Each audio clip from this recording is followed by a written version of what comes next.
You're listening to Skeptoid. I'm Brian Dunning from Skeptoid.com. Sir Franklin's Cannibals. 1845 saw the departure of Sir John Franklin's fourth voyage to the Canadian Arctic, this time in pursuit of the British Admiralty's goal of completing a northwest passage eastward across the top of Canada. When he left England with his two steam-powered three-masted ships, the HMS Terror and HMS Erebus, it was to be the last time any member of the expedition would see home. 2 months later, they encountered whaleships in Baffin Bay, and then no European ever saw Franklin and his 128 companions alive. Whatever followed has been a mystery ever since, clarified by only the scarcest specks of occasional evidence, and clouded by scuttlebutt and speculation, and tall tales, and the darkest rumor of all, cannibalism. What can we know about the real fate of Franklin's lost expedition? 2 years after Franklin's departure, the Admiralty decided he was lost. Over the next decade, no fewer than 30 expeditions were launched in search of Franklin. Only a few found anything at all. What eventually became clear was that all members of the expedition had perished, but the circumstances remained a mystery. This opened the door for all sorts of rumors and crazy claims. In 1928, British naval officer and historian Rupert Gould wrote Oddities, a book of unexplained facts, in which he reported that several ships plying the Atlantic in 1851 spotted 2 ships embedded in an iceberg off the coast of Newfoundland. According to the details that were visible, the ships were tentatively identified as the Terror and the Erebus. Could this have been the expedition's end? Or were starvation and cannibalism their ultimate fate? There's still another hypothesis. Like all popular mysteries, the story of Franklin's lost expedition has been gilded with its very own conspiracy theory. Some say that Franklin was sent on the voyage to investigate a mysterious phenomenon, perhaps something like that which is believed by adherents to one of the hollow earth theories, that an alien race lives inside the Earth and comes and goes via great big holes at the North and South poles. When Franklin failed to return from his journey to investigate these giant holes, the British Admiralty decided to cover it up, and the expeditions sent to search for Franklin failed intentionally. Well, what evidence is there for this? Well, none. None whatsoever. In fact, it is so comprehensively unevidenced that nobody even suggested it, until author Jeffrey Blair Lotta dreamed it up out of whole cloth for his 2001 book, The Franklin Conspiracy, an astonishing solution to the lost Arctic expedition. Speculation can only take us so far. Let's look instead at the evidence that does exist, scant though it may be, and see what we can learn. An early discovery in 1850 was an abandoned winter camp on Beechey Island, with the graves of 3 Franklin crew members. Several search parties visited, but nothing there gave any hint of what became of the rest of the expedition. But over the ensuing years, more evidence was to be forthcoming from much farther south. Follow the Northwest Passage south from Beechey Island a few hundred kilometers and you will come to King William Island. It's a vast sheet of flat rock, scraped smooth by glacial action. 12,500 square kilometers of barren tundra dappled with uncountable melt ponds. Its western coast is waterfront property on the Northwest Passage. All along the island's western and southern coasts, at least 20 sites have given up artifacts from Franklin's party. Importantly, these artifacts included 2 notes placed inside a stone cairn by Franklin's party, a year apart. The first note revealed that they'd spent the winter of 1845 to 1846 at the Beechey Island camp, during which the 3 men in the graves died of tuberculosis. That spring, they continued their voyage south toward King William Island, until their ships became stuck in the ice at the end of 1846 off its coast. They spent the winter ashore, and left the first note in May of 1847, saying that all was well. But things would not stay well. Franklin himself died shortly thereafter, and the ice clung to the ships throughout the summer of 1847 and into the winter of 1848. At this point, the survivors decided to abandon them. They left the second note, saying that 24 men had died so far, and that they would take the small boats south along the coast of King William Island and head for the mouth of the Back River, the principal waterway into the safety of the Canadian mainland. This would be a journey of some 500 kilometers. And from that point on, from the date of that note in April of 1848, we have no documentary evidence of what became of the men, or whether they ever resorted to cannibalism, or what ultimately killed them. So this brings us to what we learned from the search parties from the 1850s and over the subsequent 150 years.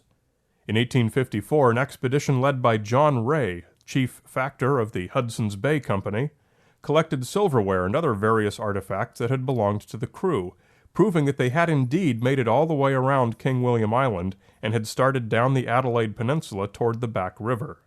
In 1859, a sledge party under Sir Francis McClintock found the cairn with the notes, skeletons at some of the coastal camps, as well as one small boat containing 2 skeletons and loaded with supplies abandoned at the western tip of King William Island. Many other expeditions found the camps and graves as well as skeletal remains, but none past a certain point down the Adelaide Peninsula. Modern forensics has also contributed to the picture. Beginning in the 1980s, Canadian anthropologist Owen Beatty spent many years at the Franklin sites. His analysis of the corpses at Beechey Island showed high levels of lead poisoning, almost certainly from the lead solder used in their food tins and the plumbing on board the HMS Terror and Erebus. Beatty and others have concluded that the lead levels were dangerous and likely weakened the men, perhaps making them more susceptible to tuberculosis and pneumonia, but was probably not sufficiently debilitating to have been the ultimate cause of death. No evidence ever suggested the men were affected by late-stage symptoms like dementia, for example. Beatty's studies did find significant evidence of cannibalism, as have subsequent studies. Bones had telltale knife marks, and some had also been boiled. Sadly, this type of evidence was found at multiple sites, not just at 1 or 2. It seemed that this darkest of rumors surrounding the Franklin expedition was all too true. But although evidence has led this far, it still didn't give a detailed history of the men's final months, or of exactly how far, how many of them had made it. But historians looking to reconstruct the fate of the Franklin expedition have one ace in their hand that investigators of other mysteries do not: eyewitnesses. When Franklin's party was in the Arctic, they were not alone. Inuit natives lived there and interacted with the expedition on many occasions. While the Inuit did not have written histories in which they could have made records of use today, they did have oral histories. Clearly, oral histories are imperfect, as they're subject to many sources of distortion, but they are still useful as anecdotal evidence. The value of anecdotal evidence is often to suggest directions for additional research, and it turns out that that is precisely the role it has played in the search for Franklin. Perhaps the best book on this exact subject is Unraveling the Franklin Mystery, Inuit Testimony, by David Woodman. Ray, McClintock, and many other searches had all collected large amounts of testimony from Inuit on their expeditions. The Inuit histories provided many details, although often with somewhat ambiguous times and locations. An Inuit party had even boarded one of the 2 abandoned ships while it was still stuck fast out on the ice. Taken as a whole, the Inuit stories supported the tale told by the archaeological and documentary evidence. As men died along the route, and splinter parties broke off here and there, a core group of 35 to 40 men made it as far as a spot on the Adelaide Peninsula now called Starvation Cove. Here, the last of the men died, using the flesh of their deceased comrades in a desperate and ultimately unsuccessful attempt to save themselves. Woodman's emphasis on Inuit oral histories has not been without criticism, which was the case with John Ray as well back in the 1850s.